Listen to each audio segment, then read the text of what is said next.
¿Y mi café? Ya. Lo otro importante, no sé si ustedes saben, pero ustedes tienen la posibilidad de tomar un recuperativo, ¿cierto? Sí. Ya. Yo quiero hablar sobre eso. El recuperativo y el examen son globales, ¿ya? No son de una materia específica. Aquellas personas que tienen un 4.1, un 4, incluso entre un 3.8 y un 3.9 de promedio, yo no les recomiendo el recuperativo porque va a bajar la nota, es muy probable. Es demasiada densidad de materia, ¿ya? Las personas que tienen un 2, un 3, un 3.2, esas personas yo creo que tienen un poco más de chance, o sea, en ese caso no pierden mucho, ¿ya? Si tenías un 2 y en el recuperativo te sacáis un, no sé, un 3, avanzaste harto, ¿cachai? ¿Se entiende, cierto? ¿Sí? En cambio, las notas que están muy cerca de lo azul, del azul, es mucho el riesgo. Ese es mi consejo, porque el recuperativo además es voluntario, ¿cierto? Dígame. El recuperativo La nota que usted quiere. No, me refiero a solemnes. Sí. El primer semestre ¿De las tres? ¿Qué quiere? El primer semestre era la nota más baja que tenía. Sí, no, ahora es lo que usted quiere. Pero es la solemne. ¿Sí? ¿Se entiende? ¿Sí? Yo los insto a pensar, porque incluso tal vez es más fácil que no sé, que le vaya mejor en el examen. Pienso yo que son más preguntas también, pues. El examen son 40 preguntas, entonces más chance de sacar buena nota. En el recuperativo son 20 preguntas. ¿Solemne o gincana igual? El recuperativo, es que lo que pasa es que la gincana y el escrito es una sola nota. Lo que nosotros queremos es que esa nota no sea con muestra anatómica, sea escrita. Porque si no vamos a terminar jamás de evaluar. Y ustedes tienen que tener su nota lista al 12. ¿Ya? Entonces, solo escrito, 20 preguntas. ¿Le fue bien? Excelente. ¿Le fue mal?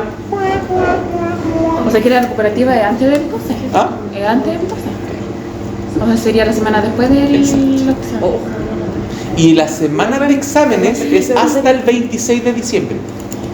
¿Aquí? Sí. Nosotros vamos a intentar que obviamente sea antes de Navidad, ¿ya? Pero vamos a tratar de mandar las fechas como ahora ya, para que los otros profes con la otra asignatura no nos ganen y así usted pueda tener libre. Si no, va a pasar Navidad estudiando. ¿Ah? Yo había propuesto un desayuno, pero después de los hechos acontecidos, cero ganas tengo de compartir con ustedes, para ser sincero. Yo tampoco. ¿Un amigo secreto no? ¿Un intercambio de regalo? No. Que a todos les salga un café. Sí. Que a todos les salga yo, efectivamente. Bueno, me gustó. Te la cedo.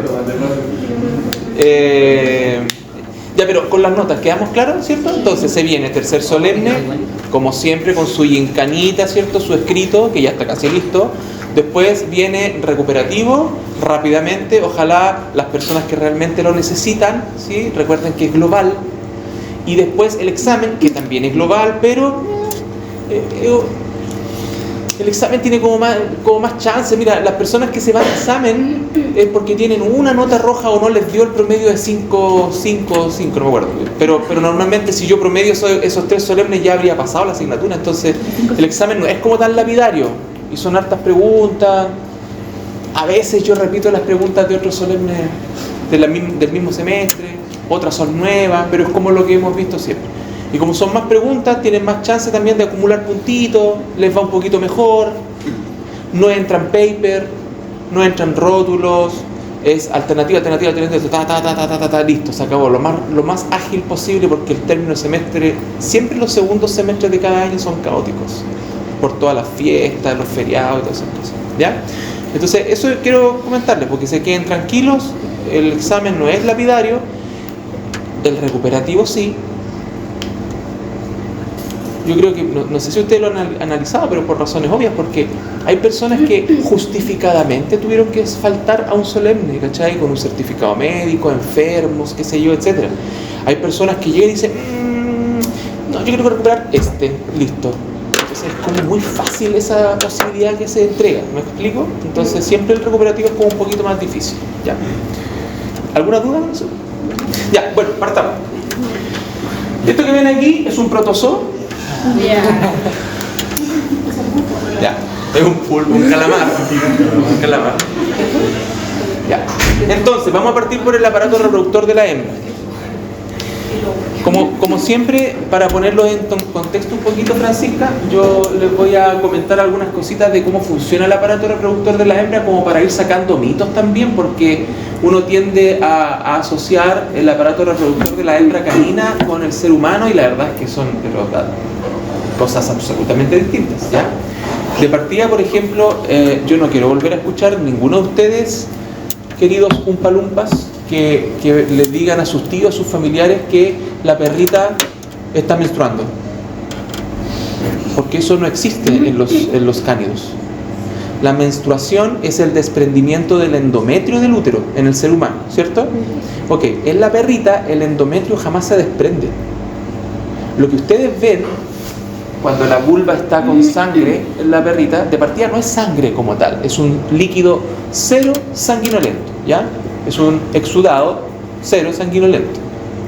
Es la edematización única y exclusivamente de la vulva, ¿sí? De la vulva.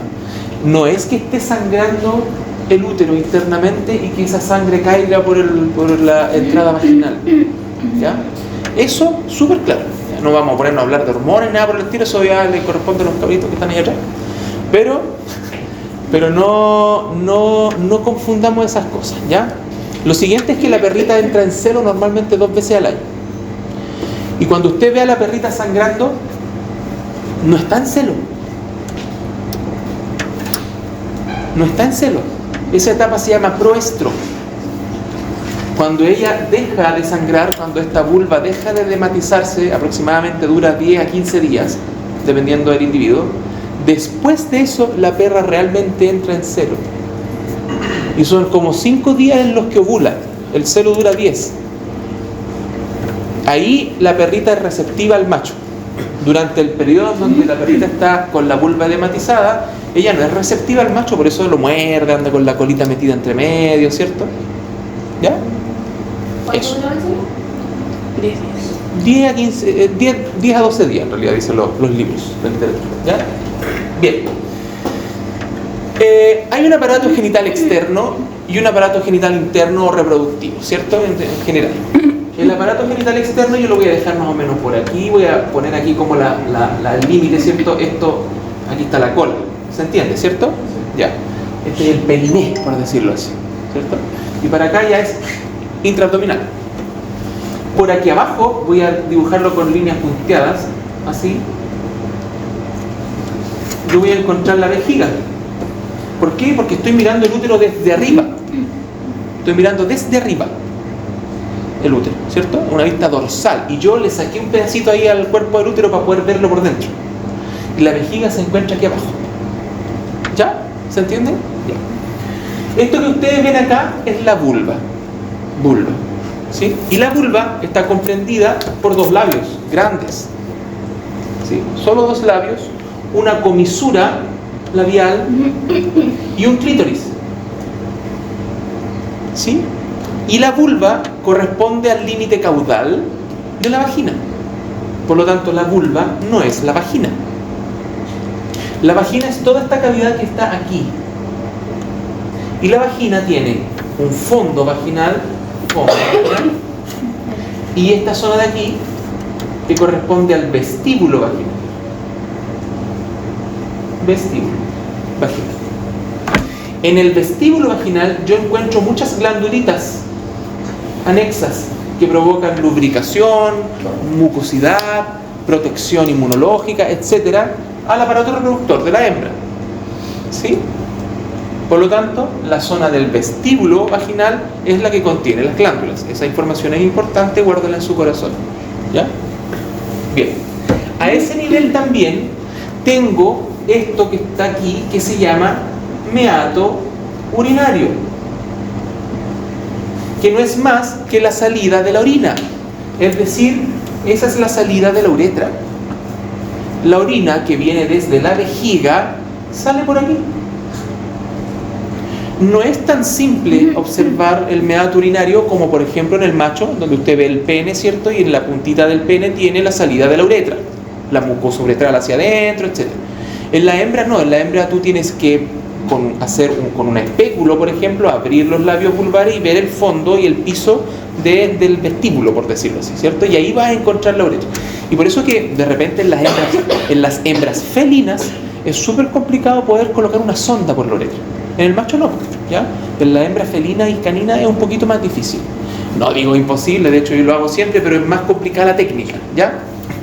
Eso. Luego, acá, cuando termina el fondo vaginal, esta zona que está entre eso y eso, nosotros le vamos a llamar cervix. ¿Ya? Cervix. ¿Sí? Y el cervix tiene una entrada caudal y una salida craneal, formando un canal del cervix. Canal del cervix.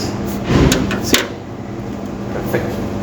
Ahora, si ustedes observan este hermoso dibujo que hizo su querido profesor, hay dos puntos aquí, ahí y ahí, que son como sacos ciegos.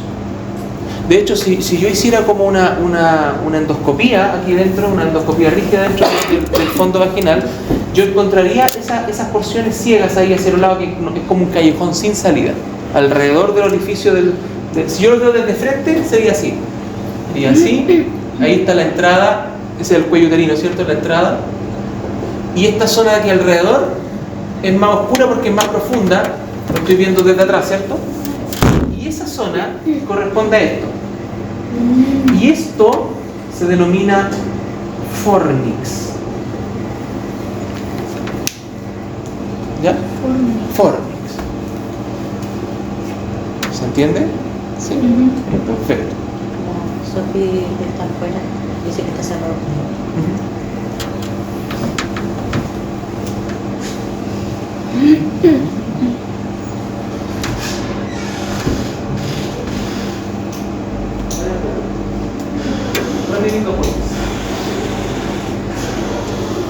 Fornix, ¿ya?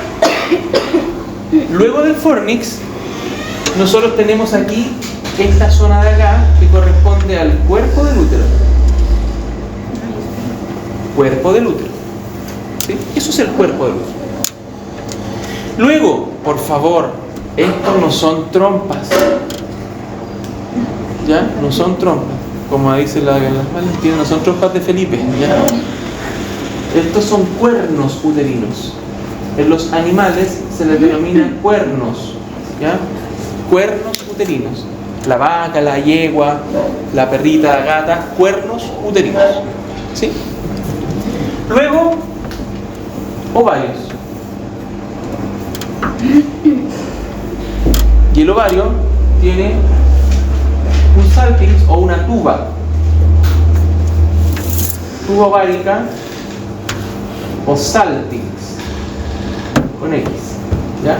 Que es por donde sale el óvulo, recorre para acá, ¿cierto? Llega aquí, normalmente se implanta y se junta con un espartano, ¿cierto? ¿Ya? Salpinx. Sí, salpinx, ¿ya? Esta zona de aquí, el salpinx,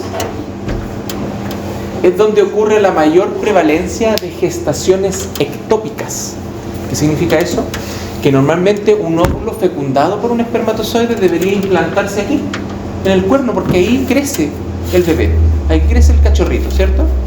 Pero en algunas ocasiones, por algunas razones bien particulares, se implantan aquí. Y al implantarse aquí, se rompe el salpinx. Y al romperse el salpinx, genera hemorragia. Es mucho más frecuente en seres humanos que en perritas y en gatitas, ¿ya? Porque en las perritas y las gatas son multíparas. Entonces pueden tener más de 2 a 3 crías en una sola aparición, ¿cierto? En cambio en el ser humano ya es raro que sean mellizos, gemelos aún más, sobre todo cuando son fertilizaciones naturales y no in vitro.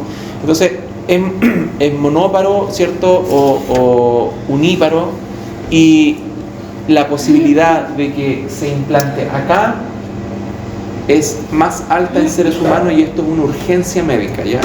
¿Qué se hace ahí? Se corta el salpis, se hace una salpingectomía, ¿sí? Eso es en términos generales. Ahora, el útero no anda así como loco por la vida, ¿ya? No es que diga, y me solté, no. El útero tiene una posición súper fija, no está colgando dentro de la cavidad abdominal, no está rebotando con nada, está bien sujeto, y esa sujeción se debe a unos ligamentos súper importantes que tiene la perrita dentro de su abdomen. El primer ligamento grande es el que ustedes observan aquí, mira, que va, voy a tratar de eliminar esta línea punteada ahí. Todo esto que está aquí, todo esto hasta acá, esto se llama ligamento ancho. Ligamento ancho. Y el ligamento ancho se subdivide en dos: en el mesoútero o metrio, mesoútero o mesometrio, ¿ya? Mesoútero. Y si ustedes se fijan, hay una línea aquí, porque esto de acá se denomina mesoovario. Y el mesovario en realidad da vuelta, está por acá. Cubre el ovario, lo envuelve por completo. Son ligamentos, los vamos a ver en la muestra, o el Nico les va a mostrar en la muestra, ¿ya?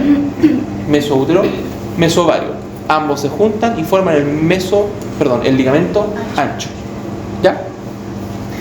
A través del mesoovario, tenemos el paso de la arteria y vena ovárica, y a esto le llamamos, ¿alguien sabe? Pregunta primero, antes que se me olvide, pues se me va a olvidar, me distraje por un segundo. ¿Alguien me podría decir de dónde viene esta arteria ovárica?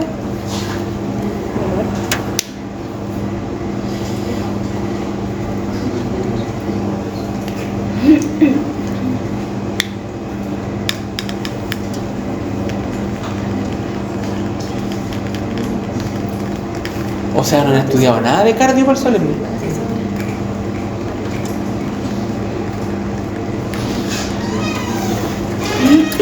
Alison. Francis.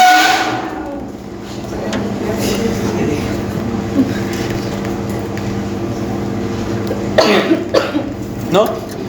¿No le suenan las arterias gonadales que vienen de la aorta? Si es hembra, ¿cómo se llama? Ovárica. ¿Y si es macho? Testicular, pues. Sí, pues. ¿Ya?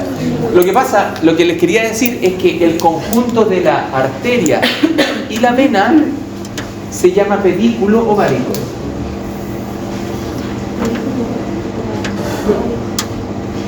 Pedículo ovárico. Y el pedículo ovárico, queridas y queridos, es lo que yo tengo que cortar cuando esterilizo una perrita. ¿Qué es lo que acabo de decir, Sofía Reyes? Se corta. No, yo qué dije. Ya. Bien, sigo entonces. Luego tengo otros ligamentos súper importantes, ¿ya? Por ejemplo, lo que une el ovario con el cuerno del útero es un pequeño ligamento que yo lo voy a dibujar así, aquí, y también lo voy a dibujar así, que se llama ligamento propio del ovario. Mi letra. Ligamento propio del ovario. El ligamento propio del ovario entonces se encuentra aquí, en esta zona, y une al ovario con el cuerno uterino. Y el último ligamento que yo les quiero comentar se llama ligamento suspensor ovárico o suspensorio del ovario, ¿ya? Y es este que está aquí y aquí. Mucha gente piensa, cuando digo gente me refiero a colegas, piensan que el ligamento suspensorio del ovario está unido al riñón. Y no. El ligamento suspensorio del ovario termina su recorrido en la pared abdominal, internamente, en la pared abdominal, a nivel de la última costilla, aproximadamente. Y lo que está unido al riñón realmente, por aquí, es el mesoovario. Eso sí está unido al riñón. ¿Cuál es el problema? Que el ligamento suspensorio, ligamento suspensor ovárico, tiene una cantidad pero exagerada de receptores del dolor. Una cantidad traumática para la perrita de receptores del dolor. Tanto es así que si yo tengo al paciente anestesiado y con una frecuencia cardíaca de 80 latidos por minuto, yo con el solo hecho de tocar con mis dedos el ligamento suspensorio y hacerle así, a la perra le duele y le eleva la frecuencia cardíaca a 150. Entonces, la pregunta que yo le hago es la siguiente, sin ánimo de hacer confrontación ni nada, sino que para ustedes lo analicen después en la interna en sus casas. Tampoco es el afán que quiero que se entienda bien, esto no es crítica para ningún colega ni nada por el estilo, no, estos son solamente factos. ¿Sí? Pero, ¿qué opinan ustedes entonces cuando opinan a las perritas por al lado una incisión así, de este tamaño, que ya habilidoso el colega, donde toma con un ganchito el cuerno del útero y lo tiene que traccionar para poder ver el ovario y ligar por debajo el pedículo ovárico? Entonces ahí es donde, según mi criterio, está muy mal entendida la cirugía de mínima invasión, porque la cirugía de mínima invasión, en estricto rigor, es cuando yo coloco cámaras dentro del abdomen. Como su profesor se operó, ¿cierto? Tengo aquí un hoyito, aquí un hoyito, aquí un hoyito, aquí un hoyito. Me metieron unos catéteres, unos trócares para adentro con unas cámaras. Y con esas cámaras yo tengo una visual completa de lo que está pasando adentro. No tengo error, no tengo margen de error quirúrgico. Entonces, por muy chiquitita que hagan la incisión por aquí al lado, aunque la hagan de 4 milímetros, para sacar un ovario por ahí, traccionarlo, que a la perrita, a la gatita le duela, para mí eso no es mínima invasión. Es jugar a quien es más habilidoso haciendo una incisión más chica, ¿no? ¿Sí? ¿Qué hago yo? Con una jeringa, yo inyecto aquí, esta es mi jeringa, inyecto aquí, ni siquiera deposito, no instilo, sino que derechamente inyecto acá anestésico local. Y para hacer eso yo tengo que tener un campo visual más o menos importante, o así una incisión más o menos. Con eso yo acerco el ligamento, coloco la jeringa, inyecto, saco y espero que haga efecto la anestesia. Una vez que hizo efecto la anestesia, por supuesto el animal dormido, una vez que hizo efecto la anestesia local, unos 30 segundos, 40 segundos, entonces yo ahí tomo el ligamento suspensorio del ovario con mis manitos, lo muevo, se desgarra y ahí puedo sacar el ovario y puedo ligar aquí abajo. Y la frecuencia cardíaca de la perrita jamás se modificó, no sintió en ningún momento dolor. O sea, el paciente está digno. ¿Se entiende? ¿Sí? Con esto yo no quiero decir que la cirugía por el flanco sea mala. Al contrario, de hecho, estadísticamente o desde el punto de vista de la evidencia, no existe una que sea mejor que otra. Hasta el momento no hay ventajas estadísticamente significativas de una con la otra. Ya eso tienen que saberlo. Las dos están en igualdad de condiciones. Solo que es importante que ustedes consideren o tomen en cuenta estas consideraciones anatómicas y fisiológicas. ¿Sí? ¿Les parece? Ya. ¿Qué más nos queda?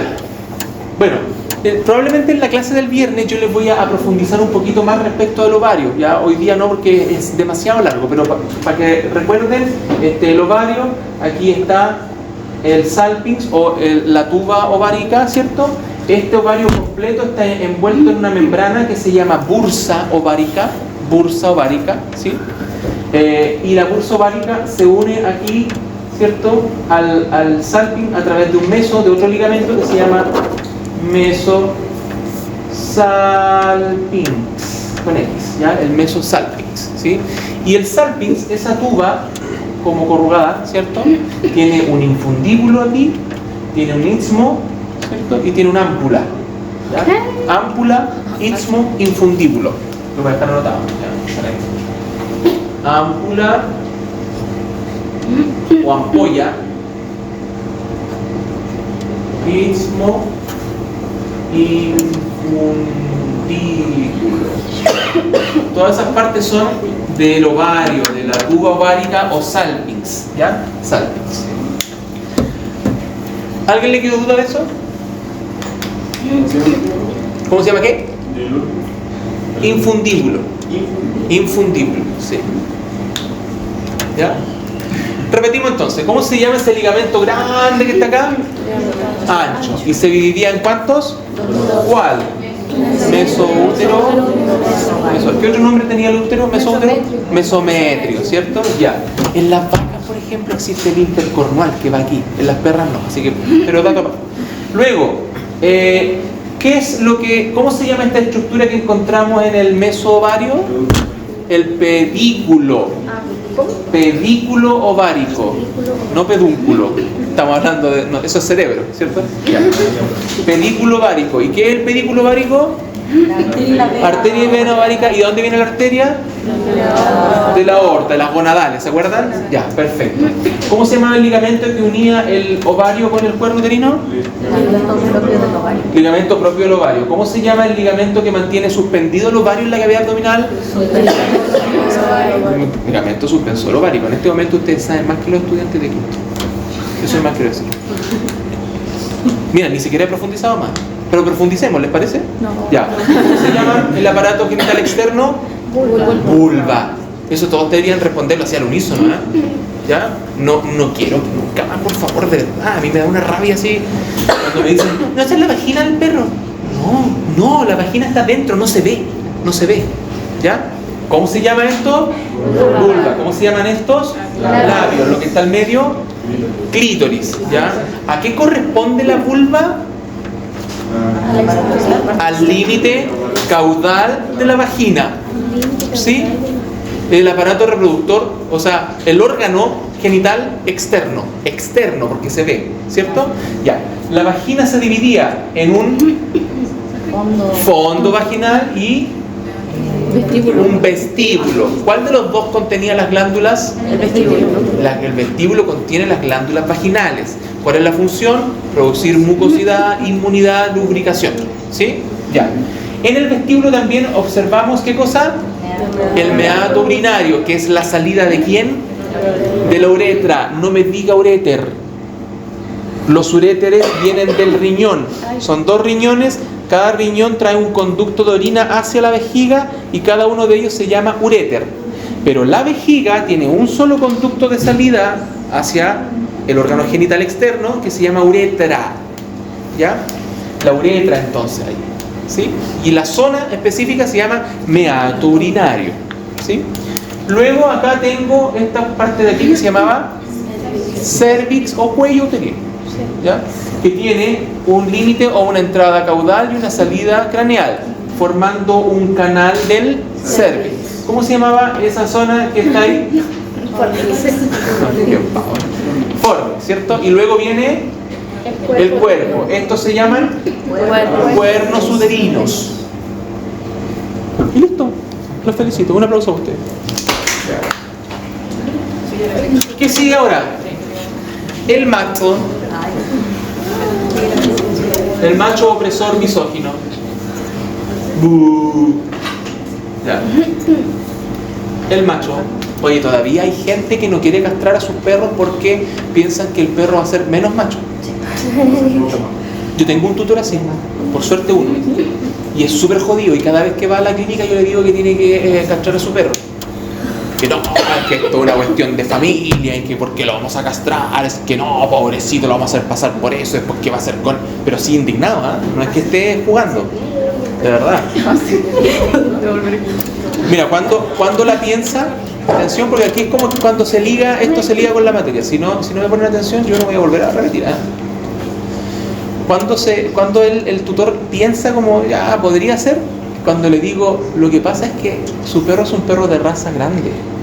Después de cierta edad, 6 años aproximadamente, la cantidad de hormona de dihidrotestosterona que provoca el testículo podría generar 1. Hiperplasia prostática benigna, 2. Quistes paraprostáticos, abscesos prostáticos y en último lugar, cáncer prostático. Y ahí el tutor como que la piensa un poco. Porque claro, el testículo es aparte de producir espermatozoides, ¿cierto? También es un actor súper importante en el metabolismo de la dihidrotestosterona, que es la hormona activa de la testosterona en definitiva. ¿Ya? Por eso que el testículo produce estas hormonas que dan el fenotipo. Ustedes no han tenido genética, pero ¿ustedes han tenido genética, chiquillos? Ya. El fenotipo, ¿cierto? Que es lo que uno observa de un macho reproductor, digamos, ¿cierto? Es decir, por ejemplo, el toro que no está castrado, no está capado, ¿cierto?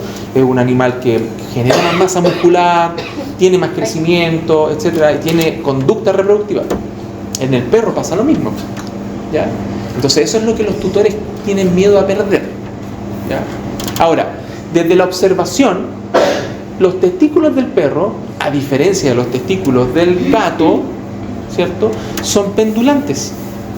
Es decir, caen por gravedad a un saco escrotal, ¿cierto?, a un saco escrotal que está dividido en 2 hemiescrotos. En cambio, en el felino, si yo te dibujo el felino aquí, ahí está la colita del gato, el felino tiene los testículos aquí y tiene el pene hacia afuera. ¿Se entiende? En el perro el pene está acá y los testículos caen aquí. ¿Se entiende? ¿Sí? Ya.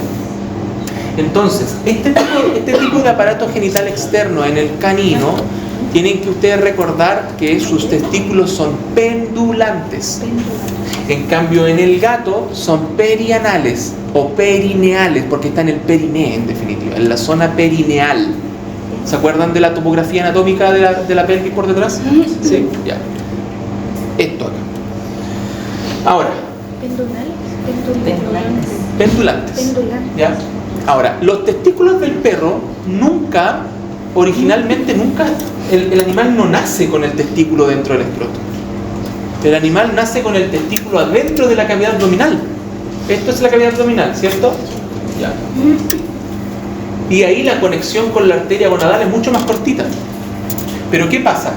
Que desde el testículo hay un pequeño ligamento que cuando es cachorro es largo y llega hasta acá, ese ligamento, ¿sí?, que empieza a tomar ese testículo y lo retrae a medida que avanzan los meses, lo retrae hasta aproximadamente entre los 4 y los 6 meses, cuando bajan los testículos.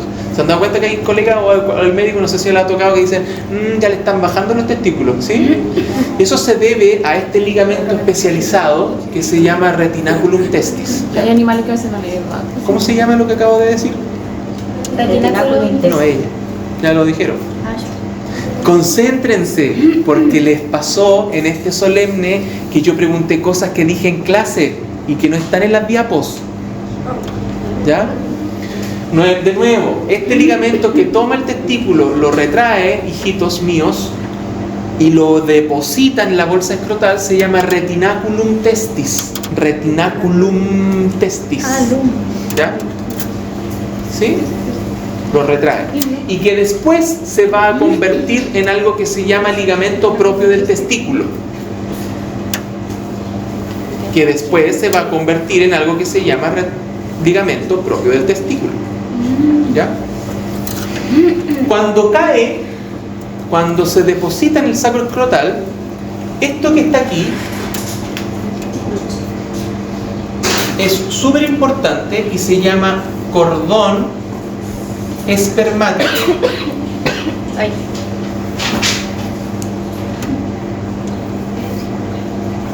Cordón espermático.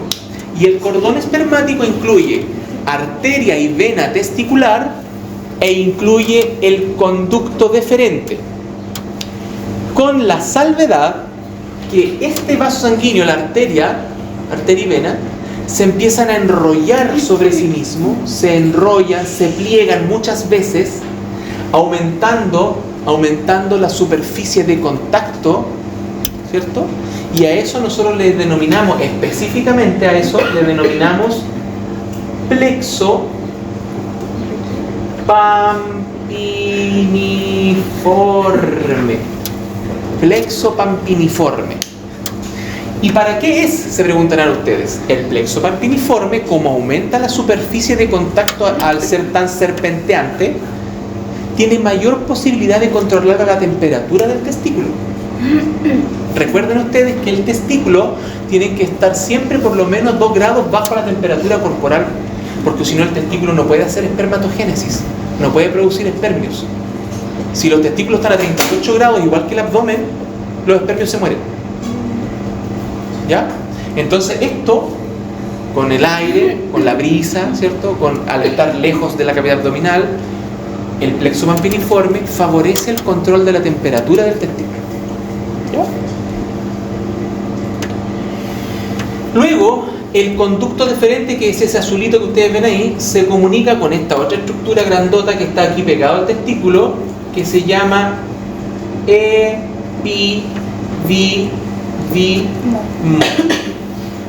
epidídimo. Y el epidídimo tiene una cola, una cabeza y un cuerpo. ¿Ya? Lo vamos a ver después en las diapos del día viernes. No vamos a entrar más en detalle en eso. Hoy día quiero llegar a otra cosa más importante. ¿Ya? Cabeza, cuerpo y cola del epidídimo. ¿Sí? ¿Ya? ¿Estamos? ¿Sí? Perfecto. Ok. Entre medio, si ustedes se dan cuenta, el conducto deferente y el plexo pampiniforme, que pertenecen a este famoso cordón espermático, tampoco andan sueltos por la vida. También tienen un ligamento. Ese ligamento lo voy a llamar mesorquio. Mesorquio. El mesorquio. ¿Ya? ¿Y dónde viene lo más interesante de todo? Lo más interesante de todo, y yo se los mandé por correo, son las capas del testículo. ¿Se acuerdan? La primera capa, que en definitiva es la piel, o el escroto como tal, ¿cierto? Piel. La segunda capa que sigue es un músculo que se llama dartos.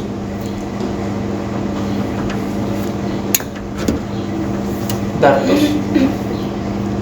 Luego viene otra capa que se llama fascia espermática externa, y si hay una externa, la que sigue se llama fascia espermática interna.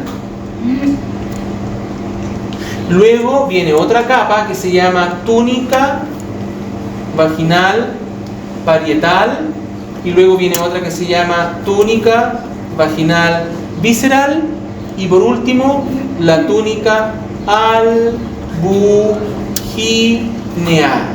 que es la que yo debo cortar cuando hago una castración de gato o de perro. ¿Ya? Son 7 capas entonces: piel, dartos, fascia espermática externa, fascia espermática interna, túnica vaginal parietal, túnica vaginal visceral, túnica albuginea. ¿Ah? Sí, se llama así, vaginal. Se llama así. Se llama así. La tela se llama así. Sí. Túnica albuginea, como de alba, como de blanca, ¿ya? Como de blanquita, albuginea, ¿cierto? Bien, entonces mira, ya tenemos al menos un método de control de la temperatura, que es el plexo pampiniforme. Tenemos el segundo método de control de la temperatura, que es el dartos. Es ese músculo que aprieta el escroto, que lo contrae, ¿ya? Y tenemos el tercer método de la control de temperatura, que también va por aquí, por el ladito del cordón espermático, que es un músculo que se llama cremaster. Ah, sí lo vi. Y el cremaster lo que hace es tomar el testículo, y si está muy frío, lo eleva, ¿cierto? Y lo acerca a la cavidad abdominal, porque está más cerca de la temperatura corporal, entonces ahí regula la temperatura. ¿Se entiende? ¿Cacha? Es tremendo trabajo para que estos otros locos que viven aquí adentro vivan. Para que los espartanos se sientan confortables. ¿Cierto?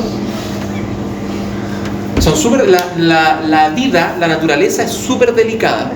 Siempre está en un perfecto equilibrio. Lo mismo pasa con los óvulos de la hembra. Imagínate que termina de sangrar, viene el celo, y en ese periodo del celo, solo los primeros 4 a 5 días, entre 3 y 5 días, la hembra ovula. O sea, a ti se te pasó ese periodo y nunca se preñó. ¿Ya? Entonces es súper delicado, es un equilibrio súper delicado en la reproducción. ¿Ya? ¿Alguna duda?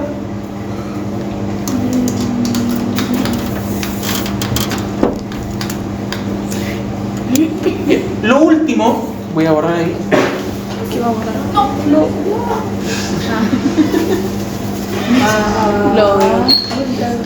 Sí. Lo último es que quiero que sigan.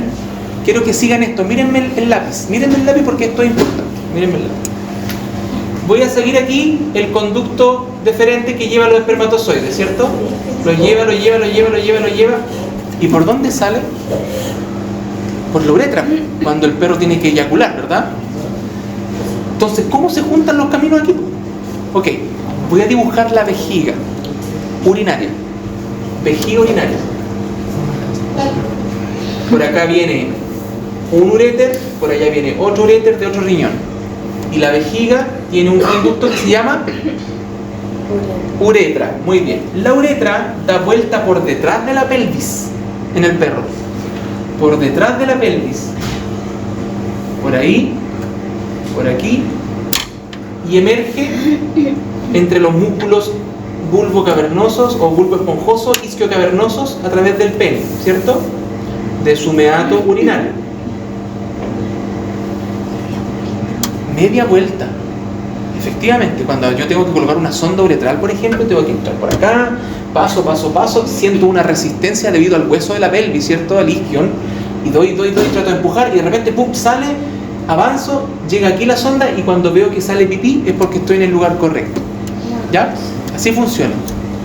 Entonces, ¿qué pasa?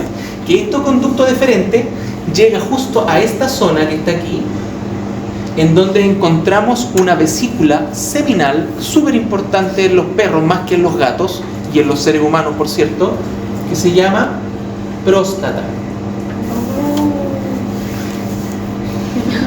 ¿Sí? Ojo, que los gatos sí tienen próstata, pero está tan poco desarrollada que es prácticamente inexistente. A veces es solo un pedacito de tejido, pero tiene. Ínfima, enana, atrofiadísima, evolutivamente hablando, pero lo tiene. En cambio, en el perro la próstata es súper importante, Francisca. ¿Ya? Es súper importante la próstata en el perro. Ok, el conducto deferente entonces llega aquí y se produce un cruce entre estos tres conductos. Entonces, cuando el animal tiene que eyacular, se cierra la puerta, se cierra una compuerta de la orina, se cierra y deja solamente el paso a los espermatozoides que se juntan con el líquido seminal que produce la próstata, y los espermatozoides pueden salir libremente por la uretra. Caso contrario, si por alguna razón los espermios se juntan con la orina, esos espermatozoides se mueren, porque la orina tiene desechos urémicos, desechos nitrogenados, ¿cierto? Tiene un pH distinto. ¿Ya? ¿Qué es la carga de producir líquidos? Las glándulas bulbouretrales, que tiene más desarrolladas cerca del pene, en el fondo del glande, ¿ya? Que también tiene el perro, son vesículas secundarias, ¿ya? Al revés, cuando el animal quiere orinar, obviamente tiene que cerrar esta compuerta para el conducto deferente, y la orina pasa a través de la uretra prostática, porque esta uretra se llama uretra prostática, uretra pelviana, uretra peneana. ¿Ya? ¿Sí? ¿Se entendió? ¿Puedes repetir eso de nuevo? Uretra prostática, uretra pélvica o pelviana y uretra peneana. Y luego meato urinario externo. En algunas especies, como por ejemplo los equinos, el meato urinario, la uretra sale, se proyecta hacia afuera del pelo. ¿Ya?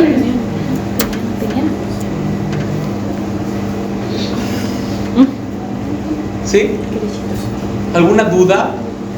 ¿La compuerta que se abre y cierra tiene algún nombre? Sí, son esfínteres uretrales. Eso lo vamos a ver, todo eso lo vamos a ver el viernes, ¿ya?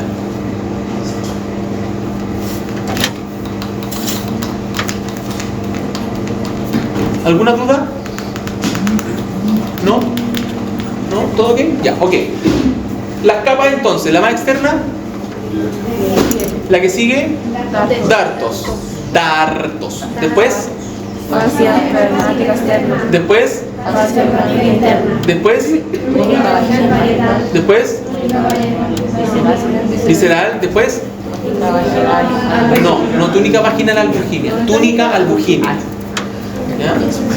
Túnica vaginal parietal, túnica vaginal visceral, túnica albuginea. Y luego viene el parénquima. Po. El parénquima.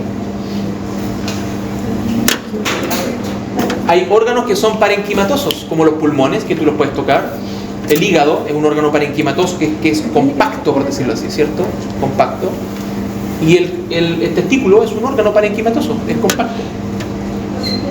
¿Cierto? A diferencia del intestino, que es hueco por dentro, ¿verdad? ¿Se entiende la diferencia? Ya. El parénquima testicular es donde se producen los espermios. Ahí están los canalículos, etc. ¿Ya? Bien.